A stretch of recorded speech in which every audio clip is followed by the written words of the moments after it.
Thank you very much, Ari. Come on, a big hand for Ari. Woo! Yeah, very nice, very nice. Thank you very much.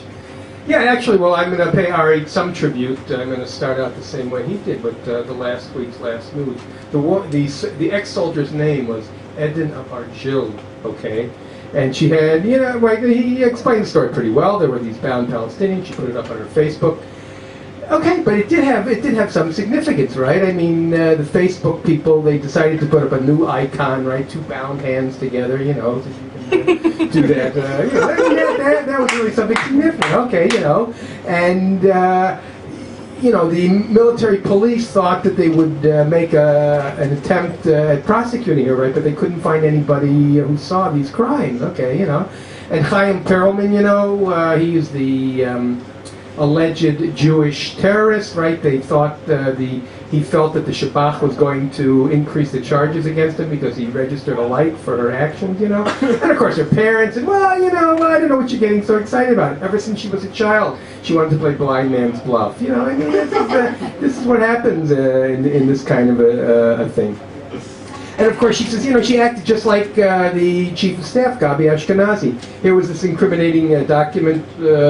There was this incriminating document on her desk for months on end, and she didn't do anything with it, just like him, you know. Okay, anyway, Ashkenazi, of course, is, you know, he's all up in arms. You know, here he had this document, this Galant document. I don't know how much you guys know of this, but anyway, it sat on his desk for months. And you ready for this? Nobody stole it, okay? Not like his pistol and not like his credit card. And he thinks, you know, a little cover on that. No, forget it. Anyway, the other topical news was Dan Chalutz last week, right? He joined Kadima. He's been joining Kadima now for a month, raised a ton of money, okay? So what connects him to Kadima, right? He says, look, any party that loses an election and claims victory, that's my political home. I mean, you know, this is Dan Chalutz, this is Israeli politics, okay? And then, of course, the cabinet decided to expel these children of illegal immigrants, okay? And then Sarah Netanyahu, who just, you know, strikes terror in the heart of all the politicos every time she opens her mouth, decided that she was going to join this cause, okay? So, you know, all of a sudden, like, all the celebs are saying, ooh, you know, this is not trendy anymore, you know. Okay, you know, she does her usual story. She buys him 400 slices of pizza, you know, but whatever. It didn't work. She decided to join it, and the whole thing left the headlines, you know. And of course, these kids themselves, they say, you know, well, look, you know, I mean, we don't know who the first president of the state was, and we don't know why all these streets are named after all these people, and we don't know what Hey Be'er is, but, you know, why are we different than any other Israeli kid? You know, why should we be thrown out, you know? Anyway, Peres had his 87th birthday last week. Anybody attend that? Yeah. You know, for him, right, 87 is the new 78, okay? You know what I mean? If there was ever a star, you know, a star survivor show, okay, he would be, of course, the top talent in that. Anyway, it was a slow week in Israeli news. In America, right, as we go over to the big brother, right, we had Obama, who, of course, is ready to meet with Mahmoud Ahmadinejad, but of course he won't meet with the governor of Arizona. You know, I mean, like, how is this supposed to make him feel? Right? He's ready to meet with a 4-foot members-only Holocaust denier, but the governor of Arizona, forget it. You know, and you know, he says, Obama says things could be worse. Okay, now I don't know if you recall his original shtick. It was that change you can believe in, okay? Now this is the sequel, okay? What do we all learn from this? The sequels never match the original, okay, you know? And he goes on to the show The View, right, to explain the economy, okay, you know? So next he's going to go on to General Hospital to explain Obamacare. I mean, what kind of a crap is this? Okay. And then, of course, the last topical news was pretty good. It was in New York where Mayor Bloomberg decided that these surplus garbage trucks should be turned into moving pools, okay? Now, you know, maybe the surplus garbage truck should in fact truck garbage out, you know, or what describes summer in New York better, you know, than getting a pizza and hanging out at the garbage truck? I mean, anyway, okay, that was the topic. But really, the meat of life is the family relations. Okay, and I'm here to talk about my wife, who's in fact right here in front of me. And she recently went to visit her father, for his 80th birthday, right? And so she and she had this complicated itinerary, you know. So she gets to the check-in counter and she says, well, you know, I want this one bag to go to New York where I'll be stopping, and I want this other bag to go to Chicago, and I want the other bags to go with me to Milwaukee. You know, and the woman at the checkout counter says, 3 bags to 3 locations? We can't do that.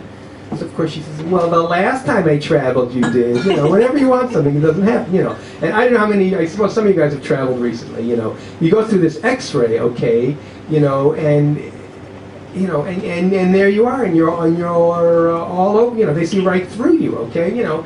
So of course the FAA says, well, nobody's complained about this, you know.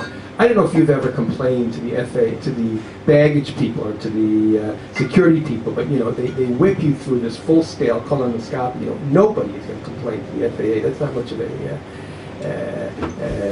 a check. Anyway, so my wife, of course, went, and she came back, and she is a champion shopper, okay? Now, you women can all identify with this. I mean, you know, I'm sure you all have your own black belt in shopping, you know. I mean, you know, she can get anything. If anything is marked down, she'll buy it, right? I mean, she came home with an escalator one day, you know.